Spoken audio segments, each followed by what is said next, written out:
Pose करके आपने सफल बना भी दिया, तो अपने प्रति जो नफ़रत पैदा कर लेंगे, वो ज़्यादा भारी पड़ेगी। इसलिए बच्चे की खुशी का मतलब है ऑटोनॉमी, उसकी इच्छा का सम्मान। हाँ, जहाँ वो गलत है समझाइए, पर्सुएट कीजिए, कन्विंस कीजिए, दबाव नहीं। जिसकी ज़िंदगी में एक मिशन हो, अपने मन का काम हो और ठीक-ठाक से रिश्ते हों 2-4, 1-2 बढ़िया दोस्त हों, परिवार ऐसा हो कि जहाँ आके उसको मज़ा आता हो, शाम को घर आते हुए अच्छा लगे, ये नहीं कि अब रात गुज़ारने के लिए जाना ही होगा। उससे सुखी जीवन किसी का नहीं है और इसलिए मेरा तो उसूल ये है कि दबाव डालकर अपने बच्चे से कुछ भी ना करवाना है, ना सोचना है। उसके बाद सारी बातें आती हैं। नंबर 2 पर मैं चाहता हूँ कि मेरा बच्चा एक कायदे का इंसान बने, उसमें एम्पैथी हो। माँ-बाप के संघर्षों को समझता हो, समाज को समझता हो, परिवार का महत्व समझे। इतना ही नहीं, आप तो जैन समाज से और मैं भी कई मामलों में मन से बहुत नज़दीक हूँ। मैं सिर्फ़ शाकाहारी होने के नाते नहीं, मैं उसी तरह का व्यक्ति हूँ, जो आपके समाज में ज़्यादा होते होंगे। अगर मैं बैठा हूँ और कोई मच्छर वहाँ उड़ रहा है या चींटी गिर गई है, तो मैं उसको उठा के बाहर छोड़ के आता हूँ कि मर ना जाए वो, मेरी वजह से ना मरे कम से कम। तो मेरा स्वभाव वैसा है और मतलब मुझ पे हँसते भी हैं कई लोग, हमारे परिवारों में इस बात पे हँसते हैं, पर उनके हँसने से मुझे क्यों फ़र्क पड़ना चाहिए? अगर मैं अपने किसी विचार पे पक्का हूँ, तो हूँ। मैं चाहता हूँ कि मेरा बच्चा एक-एक प्राणी के प्रति लिबरल हो, एम्पैथेटिक हो और मैंने पाया कि इसका एक बड़ा अच्छा तरीका है। हमने अपने घर में एक पेट पाला कुछ समय पहले, अभी उसकी कुछ दिन पहले मृत्यु हो गई और मैंने पाया कि एक पेट के होने मात्र से घर के सब लोग ज़्यादा संवेदनशील हो गए। उसके प्रति नहीं, सबके प्रति हो गए। उसको दर्द होता है तो हमें सबका दर्द समझ में आने लगा। इतना फ़र्क पड़ता है सिर्फ़ इस बात से कि आपने उसकी एम्पैथी के लिए ऐसी सिचुएशंस क्रिएट की या नहीं की। और तीसरी बात, क्योंकि समय पूरा हो गया, मैं सिर्फ़ इतना कहूँगा, नंबर 3 पर एक ही चीज़ आती है कि आपका बच्चा स्मार्ट हो, दुनिया को हैंडल कर सकता हो। एकदम रीसेंट एग्ज़ाम्पल 4 दिन पहले का है, आखिरी एग्ज़ाम्पल देके बात खत्म करता हूँ। एक बच्ची है जिसने मेरा दिल जीत लिया 3 दिन पहले। उत्तर प्रदेश की 10वीं क्लास की बोर्ड की टॉपर है। उसका नाम है प्राची निगम शायद। उस बच्ची का जो गेटअप है थोड़ा-सा अलग है। उसकी थोड़ी-सी मूंछ है, हल्की-सी दाढ़ी है, जो कि बहुत रेयर बात नहीं है। लड़के और लड़की में उतने अंतर नहीं होते जितने हम सोचते हैं। आजकल हम जब स्टडीज़ करते हैं जेंडर में, इस बात को समझते हैं। टेस्टोस्टेरोन हार्मोन पुरुषों में भी, महिलाओं में भी, पुरुषों में थोड़ा ज़्यादा है, महिलाओं में थोड़ा कम है। और यदि किसी महिला में थोड़ा-सा ज़्यादा हो जाए, तो थोड़ा-सा चेहरे पर बाल आ जाते हैं। हार्मोनल थेरेपी करवा लो तो ठीक हो जाता है, इतनी सी बात है। अब उस बच्ची को पढ़ने में बहुत मन लगता है। उत्तर प्रदेश बोर्ड का टॉपर होना मज़ाक नहीं होता है। उत्तर प्रदेश बोर्ड बहुत मुश्किल बोर्ड होता है।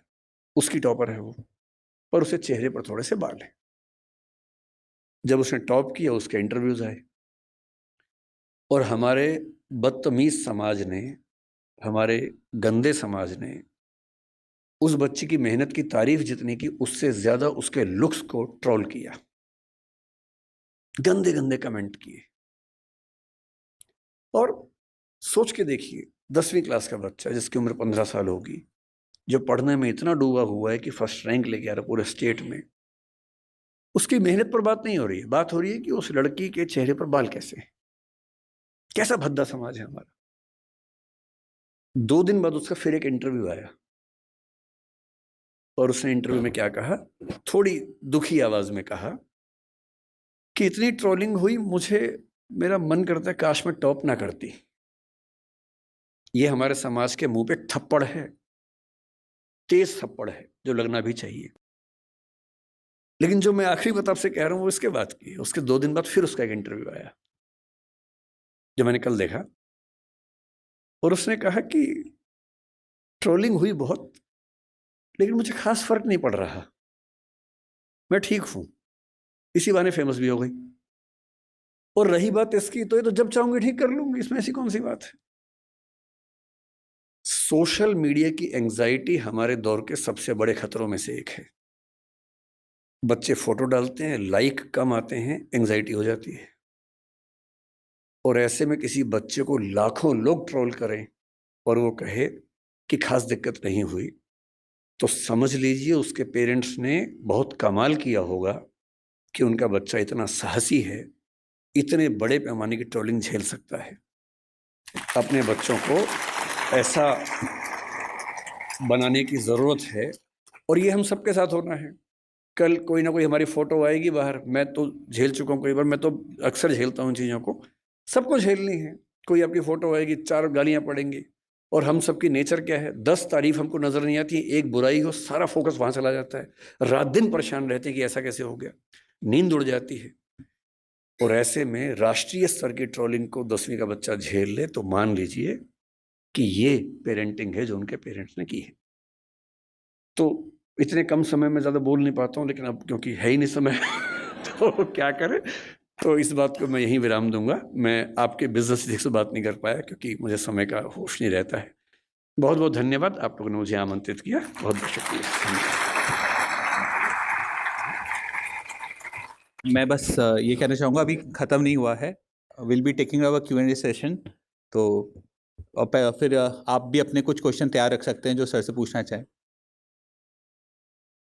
मैं चाहूँगा जो कुछ सवाल हमने सर आपसे डिस्कस किए थे नहीं, आपसे क्या पूछना, आप क्या कवर कर देंगे और क्या छोड़ देंगे ये मुझे भी नहीं पता था। तो मैंने कहा मैं अपनी पूरी तैयारी करके आऊँ, एग्ज़ाम देने जा रहा हूँ और टीचर सामने बैठा है।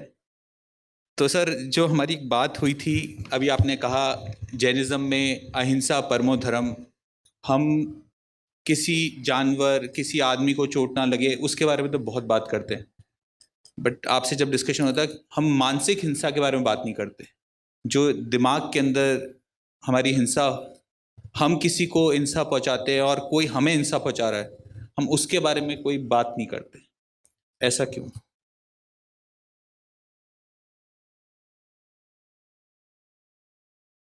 यार टंकी फुल करा लेता हूँ, पेट्रोल महंगा होने वाला है। हाँ मम्मी, सोना बहुत महंगा होने वाला है, सोच रहा हूँ आपके लिए ज्वेलरी ले लेता हूँ। यार सोच रहा हूँ पूरे साल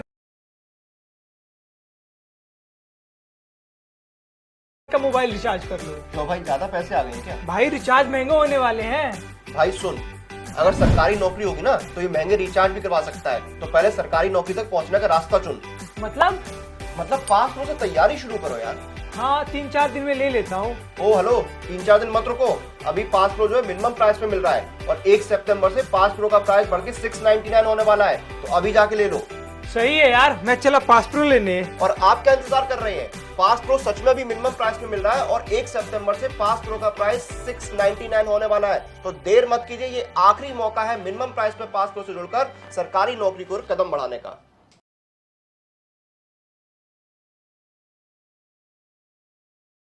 Move out with my baby on the side. Move out with my baby, got a style. Seatbelt, please. And we go right, baby, it's a long way home. The new Extreme 160 R4V, the fastest 160cc. Challenge the extreme. मुझे लगता है कि जो गहरे concepts हैं उनको समाज के लोग आसान करके समझते हैं। अहिंसा एक बहुत गहरा विचार है। महात्मा गांधी ने भी खुल के ये बात कही कि मैंने अहिंसा का विचार जैन दर्शन से लिया, महावीर जी से लिया। अहिंसा का मतलब ये बिल्कुल नहीं है कि आप किसी जानवर को नहीं मार रहे, आप नॉनवेज नहीं खा रहे, वो तो बहुत छोटी सी बात है। अहिंसा के समूह का छोटा सा हिस्सा है। अहिंसा की बात जब गहराई में होती है तो 3 तरह की बात होती है, एक मानसिक अहिंसा, वाचिक अहिंसा और कायिक अहिंसा। कायिक अहिंसा का मतलब है कि मैं अपने शरीर से, अपने हाथ से, पैर से किसी को चोट ना पहुंचाऊं, जो कि हम सब समझते हैं। वाचिक हिंसा का मतलब होता है या वाचिक अहिंसा का मतलब होता है कि मैं अपनी वाणी से किसी को परेशान ना करूं। तो यदि मैं किसी को गाली दे रहा हूं तो वाचिक हिंसा है, सीधी सी बात है। दोस्तों के बीच में आपस में गालियां दे रहे हैं वो ठीक है, वो तो मनोरंजन की बात हो गई। लेकिन आप किसी को परेशान करने के लिए गाली दे रहे हैं, या किसी व्यक्ति का एक पैर ठीक नहीं है, आपने उसको लंगड़ा कहा, एक तो वो बेचारा पहले परेशान है, आपने उसको लंगड़ा कह के उसका पूरा दिन खराब कर दिया, उसको इतना बेचैन कर दिया, ये वाचिक हिंसा है। इससे तो अच्छा होता कि आप एक थप्पड़ मार लेते हो उसको, तो पूरा दिन तो खराब नहीं होता। पूरा दिन खराब किया, उसको एंग्जाइटी में डाल दिया, ये वाचिक हिंसा है। और उससे अगले स्तर की है मानसिक हिंसा। अगर आप अपने मन में किसी को दबाव डालते हैं या सोचते हैं कि मैं इसके साथ ऐसा कर दूं, ऐसा कर दूं, मसलन आपका बच्चा चाहता है कि मैं एक्स विषय पढ़ूं और आपने कहीं से सीखा हुआ है कि ना, इंजीनियर तो बना के ही मानूंगा तुझे मैं। आपने पहले मानसिक हिंसा की कि तुझे मेरे हिसाब से जीना है, ना कि अपने हिसाब से जीना है। अगर आप ऐसा सोच रहे हैं तो ये मानसिक हिंसा है। मैं जानता हूं इस बात से आप में से कईयों को दिक्कत हो रही होगी, पर मैं तो सच ही बोलूंगा। अगर आपने मन में ठान लिया है कि कोई मेरे हिसाब से ही जिएगा, ये मानसिक हिंसा है। अगर आपने वाणी में ये बात कहनी शुरू कर दी है और नहीं मानता तो डांट रहे हैं उसको, ये वाचिक हिंसा है। जब इन सब से काम नहीं चलता फिर मार पिटाई शुरू होती है। उसके बाद वो तो बहुत बात की बात है, लेकिन उसके पहले कितने स्तरों की हिंसाएं तो हो चुकी हैं। इसलिए कायदे का इंसान मेरी नज़र में वो है जो बहुत डेमोक्रेटिक हो, अपनी इच्छाएं न थोपता हो, दूसरों की इच्छाओं का सम्मान करे, तो आप कायदे में अहिंसक हैं। वरना आप दो स्तरों पे हिंसक हैं, केवल बाहरी स्तर पे अहिंसा करके खुशफहमी के शिकार हैं। सर ये जो बात है कि हम अपने बच्चों की जो भी वो करना चाहते हैं, बट आज जो माँ बाप होते हैं वो संघर्षों से निकल के आए होते हैं, और जैन कम्युनिटी में स्पेशली जो फर्स्ट जनरेशन एंटरप्रेन्योर्स हैं जिन्होंने आज अपना बिजनेस बनाया, वो उन्होंने इतना एक्सपीरियंस गेन किया है। मेरे हिसाब से बस वो अपने बच्चे को शायद गरीब नहीं देखना चाहते, वो एक चाहते हैं कि वो एक सक्सेसफुल बन जाए, उसका नाम हो जाए समाज में, इसलिए उसको एक तरफ पुश भी करते हैं। तो क्या वो उसको हिंसा ना करते हुए उस तरफ कैसे पुश किया जाए? देखिए, जैन समाज में ये चिंता कि बच्चे गरीब ना हो जाएं, ये तो लाजमी चिंता है नहीं। जितना मैं समझता हूँ आपके समाज को, क्योंकि पूरे देश में कुल मिला के 44 से 46 लाख आबादी है। 44 लाख 2011 में थी, मैं अनुमान कर रहा हूँ कि 24 में वो 47 लाख के आसपास मैक्सिमम होगी, क्योंकि जैन समाज की ग्रोथ रेट भी सबसे कम है, 5% के आसपास डेकेडल ग्रोथ रेट है। तो 15 साल में 7% मान लीजिए, इससे हमारे 3 लाख और बढ़ गए होंगे, 47 लाख के आसपास होंगे लगभग। इतनी ही आबादी है, और ये भारत की नहीं दुनिया भर की बता रहा हूँ मैं, भारत तो है ही। और इतनी आबादी के पास जितने रिसोर्सेज हैं वो इतने हैं कि 10-20 करोड़ लोग भी पल जाएंगे आराम से, उसमें कोई चिंता वाली बात नहीं है। तो आप अगर ये कह रहे हैं कि हम चाहते हैं कि हमारे बच्चे गरीब ना हो, तो आप ऐसा तनाव मत लीजिए। मैं ये बात मैं और ये बात मैं 2 वजहों से कह रहा हूँ। मैंने आज तक जैन और सिख समाज में गरीब लोग नहीं देखे। मतलब ये देखा है कि कुछ लोग मध्य वर्ग में हैं, निम्न मध्य वर्ग में हैं, लेकिन कोई भीख मांगता हुआ जैन दिखेगा या सिख दिखेगा, ऐसा दुनिया में नहीं दिखता है। और ये बड़ी बात है। यहूदियों के साथ भी ऐसी बात है, नहीं दिखते हैं, तो ये बात है उनके बारे में। दूसरी बात और भी अच्छी है, बाकी समाजों में ये हो सकता है कि बाप ने खूब पैसा कमाया, माँ ने खूब पैसा कमाया, और बाद में बच्चों ने उनको घर से बाहर निकाल दिया। आपके समाज में ये भी नहीं हो सकता, क्योंकि जैन समाज में उद्यम का मामला है, और उद्यमियों को अच्छे से पता होता है कि पैसे की सेफ्टी कैसे करनी है। तो वो इतनी इन्वेस्टमेंट्स और सेविंग्स और वो सब करके रखते हैं कि बच्चा कितना भी नालायक हो, सड़क पे आना ही पड़े तो वो आएगा, हम तो नहीं आएंगे। अगर कभी हमारे परिवारों में ऐसा हो सकता है कि भाई माँ बाप ने नौकरी की, हम तो नौकरी वाले परिवारों से हैं, हमारे पूरे खानदान में मैं लगभग अकेला हूं जो उद्यमी है, बाकी सब नौकरी करने वाले लोग हैं। मैंने भी शुरू में नौकरी की थी। तो क्या होता है कि जिंदगी भर कमाते हैं, फिर एक घर बनता है, फिर बच्चा कहता है कि पेंशन के पैसे मुझे अपना उद्यम करना है या कुछ करना है। पेरेंट्स इमोशनल हो जाते हैं कि बच्चा ही तो है, उसको पैसे दे देते हैं। फिर 2-4-5 साल बाद नीयत बदल सकती है बच्चों की, फिर एक दिन घर से बाहर फिकवा देंगे पेरेंट्स को। ऐसा हो सकता है, जैसे हमने कुछ घटनाएं देखी। अब ये पेरेंट्स मूर्ख पेरेंट्स हैं, इन्होंने जिंदगी भर मेहनत करके घर बनाया, बच्चे को दे दिया, पेंशन के पैसे बच्चे को दे दिए, जो सेविंग्स थी बच्चे को दे दी। हर बच्चा उतना लायक थोड़ा, इतना संवेदनशील थोड़ा है। समझदार पेरेंट्स ऐसी भूल कभी नहीं करते हैं, और मुझे अच्छे से पता है कि आपके नहीं होता होगा। लेकिन तीसरी बात जो आपका सवाल था वो ये कि हम चाहते हैं कि हमारे बच्चे अच्छा करें, नाम कमाएं, तो कैसे पुश करें उनको। पुश करना कोई बुरी बात नहीं है। 18 साल तक के बच्चे को तो पुश करना लीगली भी ठीक है, और मॉरली तो जिंदगी भर आपका बच्चा तो बच्चा ही रहेगा, सीधी सी बात है। मैं सिर्फ इतना कह रहा हूँ कि इम्पोज करने की बजाय अगर आप समझाएंगे तो वो आपका सम्मान भी करेगा, बुढ़ापे में साथ भी देगा, क्योंकि उसको पता है कि मेरी इच्छाओं का सम्मान किया गया था, तो वो आपकी इच्छाओं का सम्मान करेगा। आजकल कई देशों में क्या होता है, पनिशमेंट्स नहीं है। जैसे हमारे देश में तो मार पिटाई हो जाती है, स्कूलों में अब कम हो गई है। हमारी पीढ़ी आखिर ये जो खूब पिटी स्कूल में, आप भी शायद पिटाई होंगे ना। हाँ, अब आपके बच्चे नहीं पिट रहे होंगे, क्योंकि आजकल दिल्ली में और बड़े शहरों में ये कंसेप्ट आ गया है कि स्कूलों में पिटाई नहीं करनी है। हाँ, माँ बाप भी नहीं चाहते कि बच्चे पिटे, और वैसे भी स्कूलों में भी ये विचार आजकल प्रबल है। अच्छा, टीचर से आप पूछे, टीचर्स बोलते हैं कि बच्चे बिना पिटे मानते ही नहीं है। सच बात क्या है, बच्चों को पनिशमेंट देना जरूरी है, लेकिन पनिशमेंट के 1000 तरीके हैं। मैं पिछले साल अमेरिका में 2 यूनिवर्सिटीज़ में मुझे बुलाया गया था बोलने के लिए, मिशिगन और येल में। तो वहाँ गया, तो वहाँ के कुछ पेरेंट्स से मिलना हुआ। मैंने उनसे पूछा कि मैंने कहा, जैसे हमारा बच्चा बहुत छांटा हो तो हम एक आध तो लगा देते हैं कभी कभी उसको, आप कैसे हैंडल करते हैं? बच्चे तो वहाँ भी ऐसे ही होते हैं। उन्होंने क्या किया है कि सॉफ्ट पनिशमेंट्स निकाल ली हैं। जैसे कोई बच्चा क्लास में नहीं पढ़ रहा, उसको लिखने से बड़ी दिक्कत है, तो पनिशमेंट ये है कि वो 10 पेज लिखेगा, कोई मार पिटाई नहीं होगी, 10 पेज लिखने हैं उसको। कोई बच्चा बहुत बातूनी है, बहुत बात कर रहा, नहीं मान रहा, उसकी पनिशमेंट क्या है? अगले 4 घंटे तक वो अकेला बैठेगा, किसी से बात नहीं करेगा। उसके लिए वही इतनी बड़ी पनिशमेंट हो जाती है कि 4 घंटे चुप बैठना है।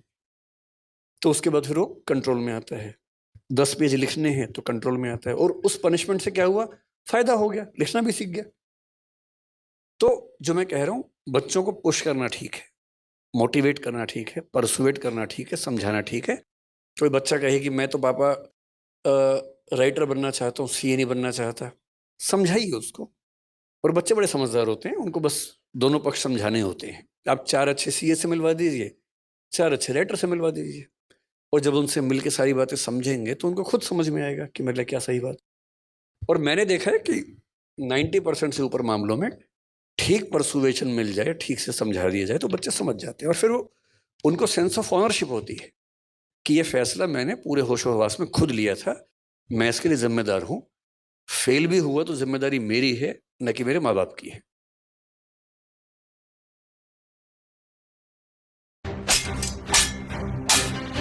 ये क्या कर रहे हो सेनापति? अस्त्र के साथ साथ दिमाग भी चला रहा हूँ जापना। वाह, क्या बात है। जंगो लूडो में सब जायज है। Well set. लूडो है सदियों से दिमाग का खेल और हमेशा रहेगा। आज ही zupi.com से ऐप डाउनलोड करो और जीतो लाखों तक कैश। इस खेल में आदत लगना या आर्थिक जोखिम संभव है, जिम्मेदारी से खेलें। ये सेंस ऑफ ओनरशिप बहुत महत्वपूर्ण चीज़ है।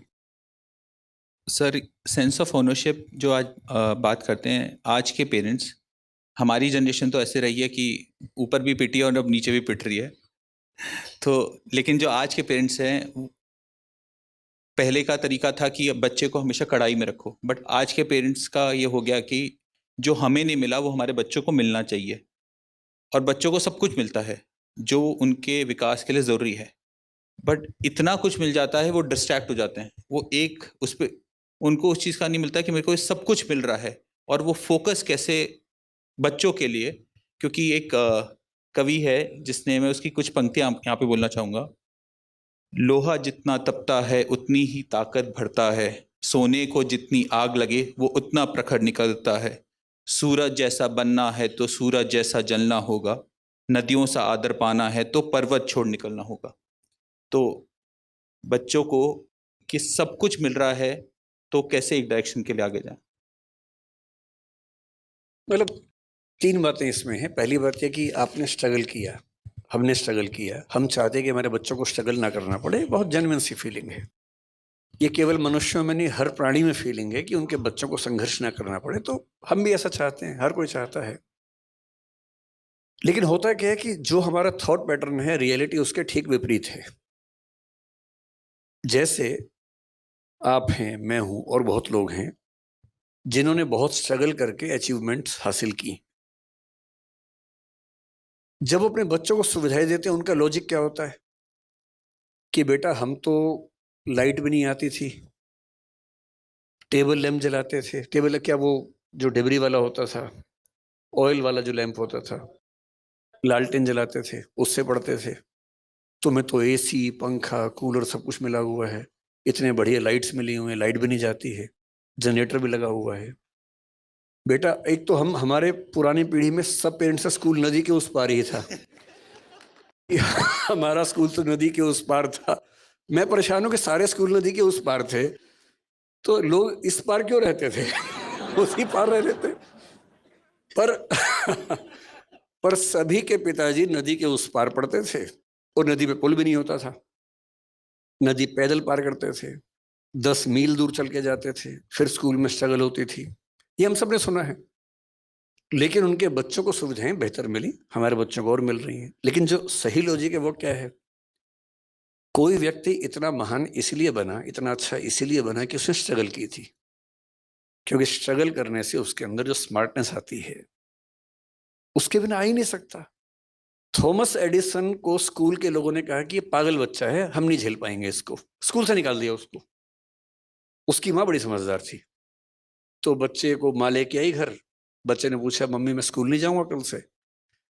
तो बोली, हाँ बेटा, क्यों? तो उसने कहा, प्रिंसिपल कह रहे थे कि बाकी बच्चे तुम्हारे साथ चल नहीं पाएंगे। बात तो सही बोली, पर दूसरे तरीके से बोली।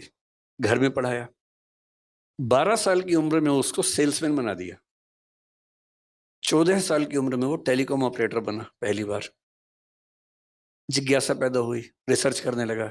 करते करते उसने 20-25 की उम्र में, जिसको हम फोनोग्राफ कहते हैं, उसका आविष्कार किया। और वो आदमी जिसको स्कूल ने पागल कह के, मेंटली रिटार्डेड कह के निकाला था, 1078 पेटेंट उसके नाम पे हैं। ये वो बच्चा था, क्योंकि उसको स्ट्रगल मिली। जिसको स्ट्रगल नहीं मिलेगी कोई खास तीर नहीं मार पाएगा। सही बात है। इसलिए अगर आप चाहेंगे आपके बच्चों को सारी सुविधाएं मिले तो एवरेज लोग बनेंगे, बहुत खतरनाक किस्म के लोग बनेंगे, इस पर के चांसेस कम है। तो तरीका ये है कि सुविधाएं दें, थोड़ा सा लिमिट करें, और कोशिश करें कि किसी एक मामले में फायर उनके अंदर पैदा हो। किसी एक मामले में उनको 10 ऑप्शन दीजिए कि भाई तुम्हें खेलना है तो 4 दिन ये खेल खेल के देखो, क्रिकेट खेल के देखो, फुटबॉल खेल के देखो। जिस खेल में उनका एप्टीट्यूड ठीक से काम करे, उनका मन भी लग जाए, उसमें आगे बढ़ाइए। जिस दिन आपके बच्चे को कोई फील्ड मिलेगी जहां उसका मन कर जाएगा, फिर ये चीज बीच में नहीं आएगी कि सुविधाएं हैं तो बच्चे आगे नहीं बढ़ रहे, फिर बढ़ेंगे। उनको इंटरेस्ट वैसा डेवलप होना चाहिए। तो आपके और मेरे लिए सलाह ये है, क्योंकि हमारे बच्चे उस स्थिति में हैं कि संघर्ष वैसे तो नहीं मिलेगा उनको, तो थोड़े और संघर्ष, थोड़ा हॉस्टल लाइफ जब मिलेगी, बाहर जाएंगे, 50 लोगों से मिलना जुलना होगा, वो होगा। एक ऐसी फील्ड चुनवा दीजिए जो उनके इंटरेस्ट की हो और उसमें उनका मन करे कि मैं कमाल कर दूं, तो फिर आप पाएंगे वो सारे सिम्टम्स दिखेंगे जो हमें अभी नहीं दिख रहे। एक इसमें आखिरी छोटी सी बात मैं आप सबसे रिक्वेस्ट करूंगा। देखिए, मेरा एक बेटा है, एक बिटिया है, जो मतलब हमारे भाई साहब की बेटी है, हमारे साथ रहती है। दोनों बच्चे 17 साल के भी हैं, 18 के होने वाले हैं। एकदम सामान्य बच्चे हैं, पढ़ने में भी सामान्य हैं, हर चीज में सामान्य हैं। ज्यादा स्ट्रेस लेना नहीं है, साधारणता को एंजॉय करना है। हर बच्चा महान नहीं बन सकता। और एक बात और ध्यान रखनी है, जब तक स्पार्क ना हो आप कुछ बड़ा नहीं कर सकते। और स्पार्क हर व्यक्ति के जीवन में अलग अलग टाइम पे आता है। विवेकानंद जब तक रामकृष्ण परमहंस से नहीं मिले थे, वो स्पार्क नहीं आया था। वहां जाके स्पार्क आया, तब वो महान बने। महावीर स्वामी 30 की उम्र में घर से निकले और उसके बाद 12 साल तपस्या की उन्होंने। भगवान बुद्ध 28 की उम्र में घर से निकले। आप पाएंगे जितने महान लोग हैं, लगभग 28 से 35 के बीच की एज में वो महानता के पहले बिंदु पर पहुंचते हैं। और हम 13 साल में, 14 साल में उम्मीद करें कि बच्चा कमाल कर दे। उस स्पार्क का वेट कीजिए, चिंगारी कभी तो लगेगी। वो चिंगारी जब लगेगी कमाल हो जाएगा, आप चिंता मत कीजिए। चिंगारी का इंतजार कीजिए, चिंगारी का माहौल बनाइए, घास फूस इकट्ठा करते रहिए ताकि चिंगारी आए तो आग लग जाए। बस हमारा उतना ही काम है। आपने थॉमस एडिसन का कहा कि वो सेल्समैन बना। सेल्समैन तो आप भी बने थे, आपने कैलकुलेटर बेचे। तो जब जिंदगी का आपका वो पड़ाव आया, जब आप डाउन एंड डस्टेड थे, तो वहां से कैसे उठे?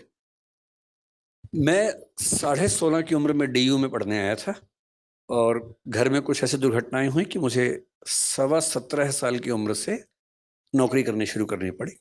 जैन समाज में शायद सामान्य बात है, 15-16 साल में बच्चा गले पे बैठ ही जाता है आपके समाज में। मैंने सुना है कि ऐसी ट्रेनिंग होती है और ये ट्रेनिंग का बड़ा अच्छा तरीका है। क्योंकि जब मैंने पहली बार एक जैन को ये बात बताई, बोला हमारे तो होता ही, इसमें क्या खास बात है? तो मैंने कहा हमारे नहीं होता भाई, हमारे लिए तो ये अलग बात थी। तो मैंने करीब 17 साल की उम्र में सेल्समैन की नौकरी की, कैलकुलेटर्स बेचता था उन दिनों। अच्छा टाइम था, खूब दुत्कारा जाता था। आप किसी को बेचने जा रहे हैं, वो खरीदने के मूड में नहीं है, आपका टारगेट है नौकरी बचाने के लिए, आप पूरी ताकत लगाएंगे, खरीद ही लो भाई। वो नहीं खरीद रहा है, खराब से बोल भी देगा, गालियां भी सुनेंगे ही आप, पर उसके बिना मजा भी तो नहीं जिंदगी में, थोड़ा वो झेलना जरूरी है। तो मैं बहुत खुश हूं इस बात से। मेरे पेरेंट्स दुखी रहे लंबे समय तक कि जो तुम्हारा करियर बनने का समय था, हमने तुम्हें उस समय स्ट्रगल में डाल दिया। अब तो मेरी माँ नहीं है, 6 साल पहले उनका देहांत हो गया, पर मैंने उनसे हमेशा ये बात कही कि आपको अंदाजा नहीं है कि आपने क्या किया मेरे लिए। अगर आप भी मुझे सारी सुविधाएं देते तो मैं भी एक सामान्य जीवन जी रहा होता। स्ट्रगल्स दी तो उससे चीजें बहुत बेहतर हो गई। तो मैं तो बहुत शुक्रगुजार हूं अपने पेरेंट्स का कि स्ट्रगल्स दी उन्होंने। हो सके तो थोड़ा ही बहुत हम भी दें स्ट्रगल्स, और उससे अच्छा रहता है। आपने माँ का अपना नाम लिया। मेरा एक क्वेश्चन अब नेक्स्ट इमोशंस को लेके है, और स्वतः यहाँ पे बहुत जेंट्स बैठे हैं, उनके लेके है। लेडीज फिर भी अपना इमोशंस कहीं ना कहीं निकाल देती है, बट हम जेंट्स एक उम्र के आने के बाद अपना इमोशंस दिखा नहीं पाते। हमें हमेशा बचपन से सिखाया जाता है कि अपने इमोशंस कुछ भी हो आपको छुपा के चलने हैं लाइफ में। इसके बारे में आप क्या बोलना चाहें? लगभग पूरी दुनिया में ऐसा है, कुछ समाजों को छोड़कर। Okay. Confession time. I found a partner for life. Someone powerful yet elegant. Like the best of both worlds in one. What's her name? Grand Vitara. Do you see what I see? Unbelievable. With the dual power of electric motor and combustion engine, get the best of both worlds in one. It's unbelievable. It's strong hybrid. Nexa. कुछ समाज ऐसे हैं जहां पुरुष खूब रोते हैं, उनका रोना अच्छी बात मानी जाती है, कोई दिक्कत नहीं है। महिलाएं रो रही हैं, पुरुष भी रो रहे हैं साथ साथ, कोई दिक्कत ही नहीं है उनको। आपको हंसी आ रही है क्योंकि आप इस समाज से हैं, उनको हंसी भी नहीं आती इस बात पे क्योंकि उनके समाज में नॉर्मल बात है। कुछ ट्राइबल सोसाइटीज हैं ऐसी, जो सो कॉल्ड सिविलाइज सोसाइटीज है, जैसे हम सभ्य समाज हैं। ये सभ्य समाज दरअसल मूर्ख समाज है। ये अपनी बेसिक टेंडेंसी से बहुत दूर निकल गए हैं और बोलते हैं कि हम सभ्य हैं। बहुत सारी ट्राइबल सोसाइटीज हमसे बहुत एडवांस हैं कई मामलों में। तो सभ्य समाज में अगर बहुत पीछे जाएं तो जब सभ्यता शुरू हो रही थी, खतरे बहुत ज्यादा थे आसपास। अब जब खतरे बहुत ज्यादा हों, लोग शिकार करते थे। बहुत कम समाजों के पास ये सुविधा थी कि वो कंद मूल खा के जिंदा रह सकें। भारत एक ऐसा अच्छा उदाहरण है। अच्छा, जैन समाज आप देखेंगे, जैन समाज मुख्य रूप से भारत में ही है, पश्चिमी देशों में नहीं है, क्योंकि उतनी सर्दी में आप केवल शाकाहार और दिगंबर परंपरा के साथ नहीं रह सकते, तो इसलिए जैन समाज आपको वहां नहीं दिखता है। रेतीले देशों में, मिडिल ईस्ट में जैन समाज नहीं है क्योंकि वहां शाकाहार से काम नहीं चलता है। तो शाकाहारी समाज जिसकी जिद है कि हम शुद्ध शाकाहारी, जो आलू तक नहीं खाएंगे, जो अभी कई चीज़ों की बात चल रही थी हमारी कि हम अदरक भी नहीं खाएंगे, हम हल्दी भी, जो हरी हल्दी नहीं खाते हैं, हम शक्कर जो और जिमिकंदा वो नहीं खाएंगे। हम इस लेवल तक जब शाकाहार को लेकर चलेंगे तो सीधी सी बात है, आप उसी देश में रह पाएंगे जहां सारी ऋतुएं होंगी और अच्छी खेती होगी। वो दुनिया में बहुत कम देशों में होता था। ग्रीनलैंड में जैन समाज नहीं चल सकता, सीधी सी बात है, क्योंकि वहां संभव नहीं है सब चीजें। तो अधिकांश समाजों में पुरुषों ने शिकार किया जिंदा रहने के लिए। महिलाएं गर्भवती होती थी, उस समय तो कॉन्ट्रासेप्टिव्स भी नहीं थे, बार बार गर्भ होता था। 13-14 की उम्र से 35, 36, 38 की उम्र तक लगातार एक बच्चा हुआ, फिर दूसरा हुआ, क्योंकि 20 होंगे तो 2 बचेंगे, 18 मर जाएंगे। तो महिलाएं लगातार माँ बन रही हैं और बच्चे पाल रही हैं। पुरुष की जिम्मेदारी है कि बाहर जाके कुछ लाना है खाने को, शिकार करना है। शिकार करने गए हैं तो शिकार हो जाने का खतरा भी है, सीधी सी बात है। तो उस समय के पुरुषों की जो परवरिश हुई वो ये थी कि उनको बहुत साहसी होना है, लड़ाकू बनना है। और जो बहुत लड़ाकू है वो रोता वो ठीक नहीं लगता है। इसलिए उन समाजों ने एक नियम बनाया कि लड़के रोएंगे नहीं। मन में तो आएगा इमोशन, रोना नहीं, दबा लेना है। और ये होते होते पीढ़ी दर पीढ़ी एक ऐसी नॉर्म बन गई कि लड़कों का रोना कमजोरी का लक्षण बन गया। अब तो घरों में क्या है, 2 साल का लड़का भी रोए तो क्या बोलते हैं मम्मी और पापा, तो लड़की है, तो बेटी है। और उसको इसमें 2 बात समझ में आती है, एक तो ये कि गलत है, दूसरा लड़की होना लड़का होने से खराब बात है। क्योंकि कोई लड़का रोए और आप कहें तो लड़की है, इस पे अंडरस्टूड है कि लड़की होना खराब बात है, लड़का होना अच्छी बात है। और धीरे धीरे लड़के सोचते हैं अच्छा मैं खास हूं, मुझे रोना नहीं है, रुलाना है। और फिर वो जिंदगी भर रोता नहीं है। और जितना नहीं, रुलाती महिलाएं भी कम नहीं है वैसे, वो तो मैंने मजाक में कहा, रुलाने वाला काम तो दोनों करते हैं।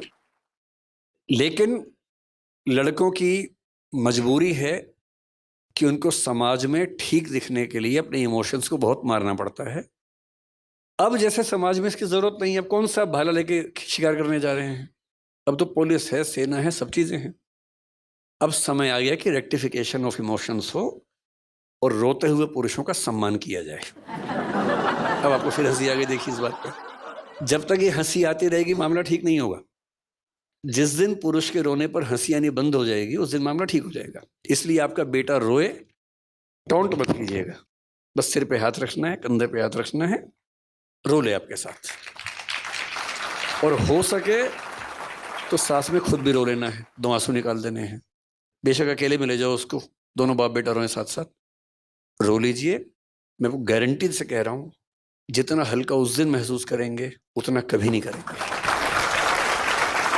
सर आप बहुत बहुत बच्चों की इंस्पिरेशन है, बहुत बच्चे आपसे पढ़ते हैं, बट आपकी इंस्पिरेशन कौन है?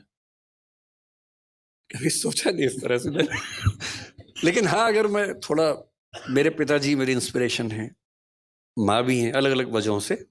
पिताजी बड़े मस्त मौला टाइप के आदमी हैं, इसलिए हैं। माँ बहुत पूरा परिवार कैसे संभाल के रखूं उस नेचर की थी, तो उस वजह से है। बाकी अगर मैं देखूं तो इतिहास में जाऊं तो बहुत सारे फिलोसफर्स, बहुत सारे सोशल थिंकर्स हैं। महावीर जी भी एक हैं, डॉक्टर अंबेडकर जिनके भवन में आज हम बैठे हैं वो भी हैं, महात्मा गांधी भी हैं। मैं इंस्पिरेशन तुरंत ले लेता हूँ जैसे मिलती है। जैसे प्राची नाम की बच्ची ने एक अच्छा काम किया, मैं तभी इंस्पायर हो गया उसी से। मैं तो ढूंढता रहता हूँ, कोई कुछ भी अच्छा करे मैं तुरंत इंस्पायर हो जाता हूँ। तो ऐसे लिस्ट बनाऊंगा तो कई हजार नाम निकलेंगे उसमें। लेकिन मैं बहुत इन्फ्लुएंस किसी एक व्यक्ति से नहीं हूँ, बहुत लोगों से अलग अलग हूँ। मेरा एक लास्ट क्वेश्चन, उसके बाद विल ओपन टू पब्लिक। बचपन का जो विकास आज के डॉक्टर विकास कीर्ति से मिले तो क्या उसको बोलना चाहेगा? मतलब वो मुझे क्या बोलेगा, मैं उसे क्या बोलूंगा? वो आपको क्या बोलेगा? आप तो, वो मुझे बोलेगा यार तुमसे उम्मीद तो नहीं थी इतनी। वो तो ये बोलेगा। और मैं उसको बोलूंगा यार थोड़ा सा बचपन में साइंस पढ़ ली होती तो और अच्छे होते, थोड़ा सा म्यूजिक पे हाथ साफ कर लेते तो और बेहतर हो जाते। मेरे जो रिग्रेट्स हैं उसमें ये है कि मैंने स्कूल में साइंस ठीक से नहीं पढ़ा, और म्यूजिक मेरे पेरेंट्स ने खूब कोशिश की सिखाने की, पर मैंने सीखा नहीं। तो मुझे लगता है कि वो 2 चीज़ें मैं अब कर रहा हूँ, अब करूँगा। अभी कौन सा समय खत्म हो गया, अभी तो है समय। तो मैं, इंस्पिरेशन की बात हुई, मेरा अभी लेटेस्ट जो नए दोस्त बने उनमें एक दोस्त आमिर खान, जो फिल्म सितारे हैं, बड़े अच्छे दोस्त बन गए मेरे। कुछ दिन पहले हम लोग साथ बैठे थे, उन्होंने बड़ी सुंदर बात बताई। उनकी उम्र 59 साल भी हुई है, 14 मार्च को उनका जन्मदिन था, मैं उस दिन वहीं उनके घर पे था। वो आदमी आजकल म्यूजिक सीख रहा है, रोज शाम को एक टीचर आती है सिखाने के लिए म्यूजिक, वो म्यूजिक सिखाती है, वो सीखता है। मैंने कहा यार कमाल के आदमी। मैंने उससे कहा कि मैं भी सीखूंगा अब जाके।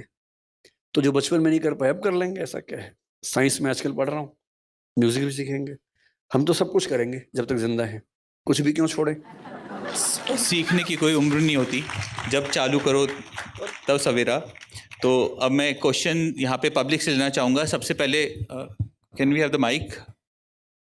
नमस्कार साहब, आपकी तारीफ तो जितनी भी की जाए कमी है, क्योंकि आज जिस हिसाब से सेकंड जनरेशन के लोग भी यहाँ आए हैं, बच्चे जो आपसे बहुत ज़्यादा इन्फ्लुएंस से आए हैं, तो वो आपका अट्रैक्शन हम समझ सकते हैं कि कितना मजबूत है इस फैकल्टी में। मेरा एक सोच था जो मैं आपसे थोड़ा क्लैरिटी चाह रहा हूँ। नारायण मूर्ति जी ने इन्फोसिस फाउंड किया, सर्टेन प्रिंसिपल और वैल्यू सिस्टम को लेके करा। उसका उन्होंने टेक ओवर किया मिस्टर सिक्का ने, और उन्होंने भी कोशिश करी कि कुछ चलाने की कोशिश करें, बट उन्होंने माइनर चेंजेस किए for succession of the company. लेकिन वो मिस्टर नारायण मूर्ति को ठीक नहीं लगे कि बोले जो मैंने वैल्यू सिस्टम एक बना दिया है इस कंपनी के लिए, उस वैल्यू सिस्टम पे ये काम नहीं हो रहा है, और he was forced to resign. तो उसमें बहुत ज़्यादा कंट्रोवर्सी हुई, सब लोगों की डिफरेंट ओपिनियन थी। आपकी इसमें क्या ओपिनियन है कि whether mister Narayana Murthy was right और मिस्टर सिक्का वाज राइट? मतलब प्रॉब्लम ये है कि मुझे बहुत डिटेल में पता नहीं है कि वहाँ क्या हुआ, इसलिए मैं स्पेसिफिक कमेंट तो नहीं कर पाऊँगा। अगर वो वैल्यू सिस्टम मुझे पता हो और डेविएशन क्या हुआ तो मैं बता पाऊँगा। पर मुझे ये ज़रूर लगता है कि अगर कोई कंपनी किसी बेसिक वैल्यू सिस्टम पे बनी है और उसका प्रमोटर अभी भी उसका मेजर शेयर होल्डर अगर है, तो उसकी अप्रोच को तो मानना लाजमी बात है। और मेरा अपना मानना ये है, जैसे एक व्यक्ति का व्यक्तित्व होता है वैसे कंपनी का भी होता है, जिसको हम ब्रांड कहते हैं। और अगर कोई कंपनी अपने ब्रांड इमेज से, अपने वैल्यू सिस्टम से दूर जाएगी, तो नज़दीक में दिखे ना दिखे दूर जाके नुकसान उसका होगा ज़रूर। तो यही चीज़ तो रोज़ फैमिली में होती है साहब। पेरेंट ने एक वैल्यू सिस्टम बना दिया, बेटा उस वैल्यू सिस्टम को नहीं करना चाह रहा, वो अपना डिविएट कर रहा है। तो यही तो जो आपने पेरेंटिंग बताया, उसमें यही तो आज इशू हो रहा है कि भाई मैंने एक एथिक्स बना दिए, एक मॉरल वैल्यूज़ बना दी, बट वो आज की जनरेशन के हिसाब से उनको लगता है कि नहीं, चेंज आना चाहिए।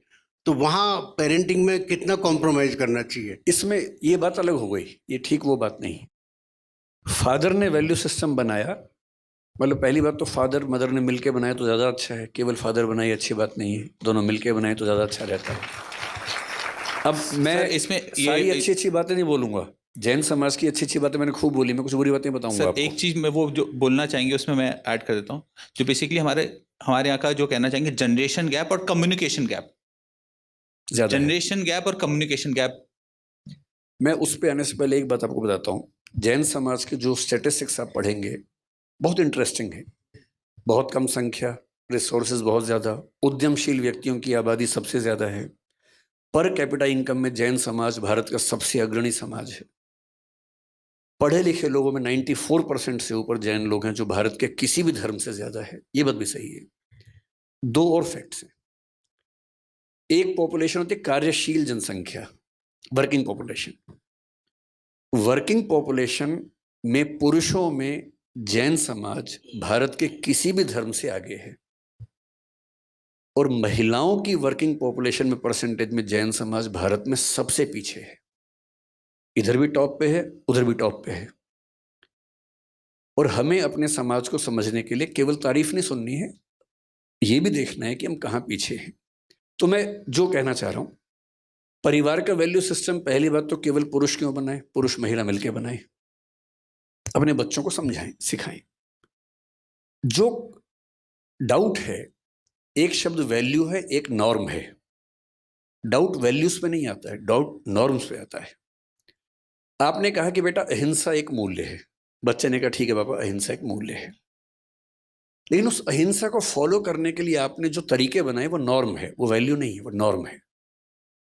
जैसे आप कह सकते हैं कि हम सूर्यास्त के बाद भोजन नहीं करेंगे क्योंकि कोई कीड़ा आ सकता है, मुंह में जा सकता है, जो प्राचीन काल में होता था। लेकिन एक पीढ़ी कभी आके बोलेगी अपने पेरेंट्स से कि पापा उस समय लाइट नहीं थी, अब तो लाइट है, ट्यूबलाइट जला के हम देख सकते हैं कि कोई कीड़ा नहीं आया। तो जिस समय नियम बना और आज के समय में, क्या अहिंसा के मूल्य पर रहते हुए भी हम थोड़ा सा लेट नहीं खा सकते हैं? मूल्य तो वही है, नॉर्म चेंज हुई। फिर मान लीजिए कल को जो समस्या आएगी हमारे परिवारों में, मैं शाकाहारी व्यक्ति हूं, मेरे परिवार में सब लोग शाकाहारी नहीं है क्योंकि अपनी अपनी चॉइसेस हैं। मैं शाकाहारी हूं और मरते दम तक शाकाहारी रहूंगा क्योंकि मेरी चॉइस वही है। कल को मान लीजिए कि शाकाहारी परिवारों में कोई बच्चा ये कह दे कि पापा मैं तो अमेरिका में रहता हूँ, मेरे सब दोस्त नॉनवेज खाते हैं, मैं नॉनवेज तो नहीं खाऊंगा क्योंकि मैं अपने परिवार के मूल्यों का सम्मान करता हूँ। पर बायोटेक्नोलॉजी की मदद से आजकल आपको शायद पता भी होगा, वेज चिकन आ गया है। वेज चिकन, उसमें कुछ नॉन वेज नहीं है, वेजिटेरियन चीजों को मिला के चिकन जैसा बना दिया है, टेस्ट भी चिकन जैसा है। अब कल को हमारे परिवारों में जब कोई बच्चा ये कहेगा कि मैं वो खाना चाहता हूं, तो फिर सवाल उठेगा कि ये वैल्यू की लड़ाई है या नॉर्म की लड़ाई है। मेरा मानना ये है कि हर पीढ़ी को ये समझना पड़ेगा कि अगली पीढ़ी के समय चीजें बदल जाती हैं। हम उन्हीं से ये उम्मीद ना करें कि वो हमें फॉलो करें, थोड़ा हम भी समझें उनके हिसाब से कि दुनिया कितनी आगे बढ़ी है, तो संवाद होगा, अच्छा रहेगा।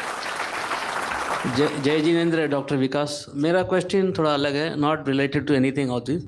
मैं पहले किताबें बहुत पढ़ता था और रेगुलर पढ़ता था, लेकिन लास्ट 5-7 साल 8 साल से ऐसा हो गया, भाई किताबें पढ़ते हैं, कुछ मैसेज आ जाता है, उसको रख देते हैं। तो बुक्स को वापस बेटर वे में पढ़ने का कोई तरीका आप बताओ, क्योंकि आप इतना पढ़ते हो, इतना सब कुछ करते हो। कि मेरे पास किंडल भी है, लैपटॉप में भी किंडल है, सब जगह है, लेकिन वो नहीं कर सकता।